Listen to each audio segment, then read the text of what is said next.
When districts grow unfettered, your representative stops being responsible for a community of neighbors and starts managing a population of strangers. The math of actual representation is striking. If every voting eligible constituent wanted just 1 hour with their representative, it would take over 79 years alone. Logistics have turned your representative into a distant figurehead. Under these conditions, responsiveness is the first casualty.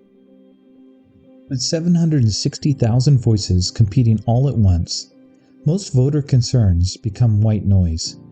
It's mathematically impossible to address them all. When your individual relevance shrinks, a vacuum is created.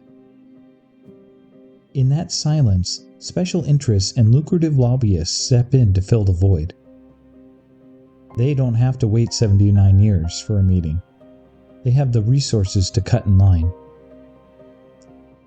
But it isn't just about being ignored.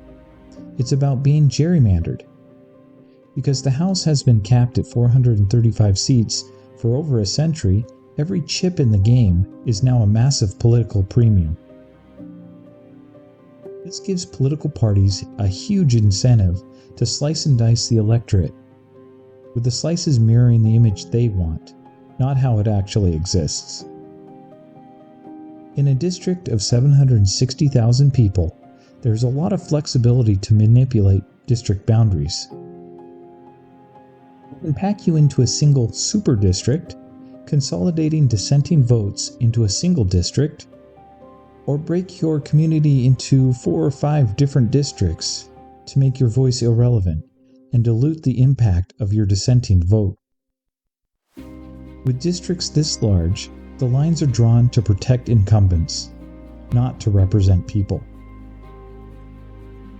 Let's look at your influence pie. In 1791, a single representative's attention was shared by 60,000 people. Today, it's split between 761,000 people. Your slice of democracy is now 13 times smaller than what the founders intended. When that slice shrinks, representation becomes less direct conversation and more an expansive game of population management.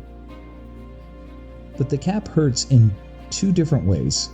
First, there's the geographic problem. Look at Wyoming. 1 representative is responsible for 97,000 square miles.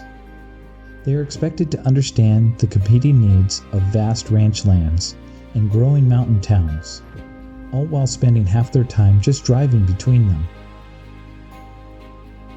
Then there's the opposite problem, the population problem. In Delaware, the representative serves just over 1 million people packed into a tiny corner of the coast. They don't have any trouble getting to a town hall.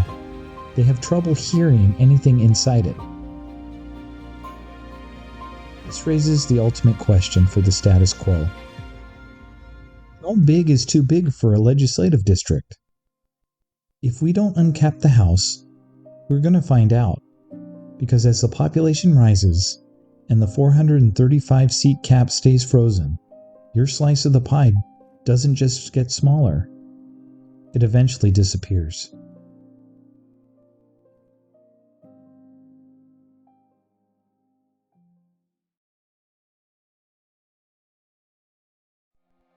If representation is meant to scale with population, then countries that allow their legislatures to grow should maintain smaller districts and more direct representation.